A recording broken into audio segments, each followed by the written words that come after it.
Hi, it's John Thornely of the webbiznetwork.com, and I'm here with Gareth, who's got a very interesting example of the power of networking. He very recently has...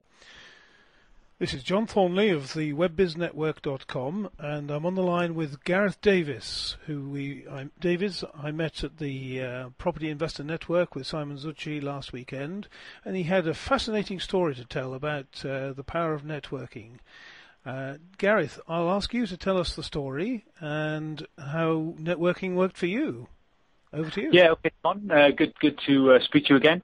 Yes, the story I was mentioning was I decided to ask everyone I knew ask them to introduce me to people in property, who they knew in property, because I had a property goal. And one of the chaps who turned out to be my youngest son's football coach introduced me. I set up a meeting and actually attended that meeting. He facilitated it. He was great. With one of the directors of a national house builder here in South Wales. And that led to a couple of other meetings, and very quickly us purchasing 4 houses from this group. And we're very, very pleased with the transaction, all from going through my son's football coach. That's amazing, isn't it? And you were just talking to people in a group, presumably? Well, just talking to people who, everyone I knew, just letting people know that this is what I was doing, and not to prejudge that they did or they didn't know people. I just said, "Hey, this is what I want to do. Any way you can help me or introduce me to anyone you know." That's brilliant, and it's working for you in other areas too. Yes, it is. We brought down a speaker. My business partner and myself have a company called GeForce. And we brought down someone to speak for us in Cardiff from London, a chap called Andy Lapata, and that was probably a week before Cardiff were in the cup final.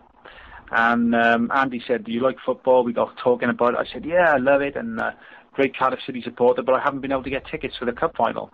Do you know anyone who would have them?" You know, again, not prejudging, because Andy's from London, so how would he have them? And he said, "Yeah, I got a mate who runs an agency. Let me get on the phone." He picked the phone up, and 10 minutes later, I'd spoken to his mate and had 2 tickets for the cup final.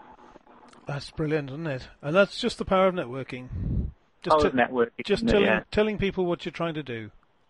And I would say not assuming that they can't help you. Just assume that they can when you ask. Yeah. Absolutely right. Gareth, that's both 2 fascinating stories there. Thanks very much for both of those. And I look forward to seeing you at the next Property Investors Network Mastermind meeting. Okay, John, great to speak to you again.